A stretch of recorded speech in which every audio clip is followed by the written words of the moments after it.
হারায় নাই, তার স্বজন হারিয়েছে। সন্তান হারার কষ্টটা সে বুঝে না। সন্তান হারানোর কষ্টটা সে যদি বুঝতো তাহলে এতগুলি সন্তানের গুলি লাগতো না, সে এতদিন এভাবে চুপ থাকতো না। কারণ সন্তান যেভাবে আমরা লালন পালন করি, একটা এত বছর পর্যন্ত তৈরি করি, এই সন্তানদেরকে এত অবজ্ঞা, এত অবহেলা, এটা আমাদের খুবই কষ্ট দেয়।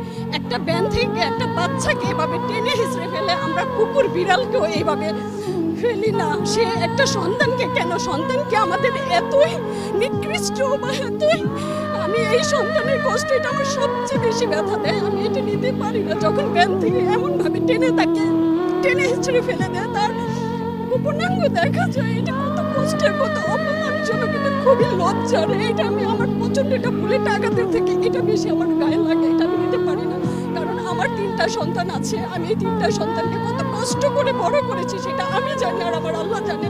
আমার হাজবেন্ড দেশের বাইরে থাকে, সে 20 বছরের ওপরে থাকে।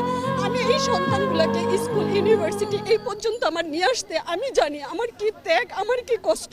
এই কষ্টের উপরে বুলেট ছোড়া এত সহজ কিভাবে হতে পারে? কারণ সে বারবার বলে তার স্বজন হারিয়েছে, তার সন্তান হারাই নাই। সন্তান হারানোর কষ্টের সাথে দুনিয়ার কোনো কষ্ট মিলবে না। আমরা বাবা মা মারা গেলে মেনে নিতে পারি, আমরা আশা করি আমরা একদিন মারা যাব, আমার সন্তান সামনে থাকবে। সেই সন্তানই যদি না থাকে, আমি বাসায় কিভাবে থাকি? আমরা খেতে পারি না, ঘুমাইতে পারি না, রান্না করতে পারি না, আমাদের কোনো কাজ ওঠে না।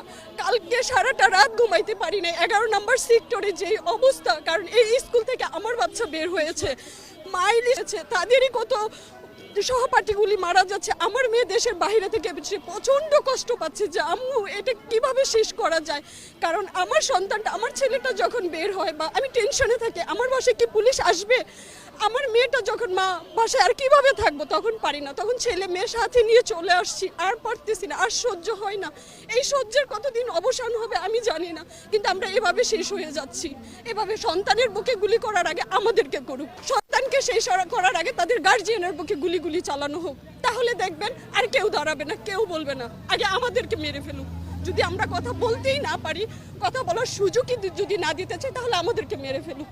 তাহলে আমাদের আর বেঁচে থেকে লাভ নেই। কারণ সন্তান না থাকলে আমরা কাদের জন্য বাঁচবো? এই সন্তানের জন্য এত কিছু, আমাদের এত ত্যাগ, এত পরিশ্রম, আমরা আর পারতেছি না সত্যি।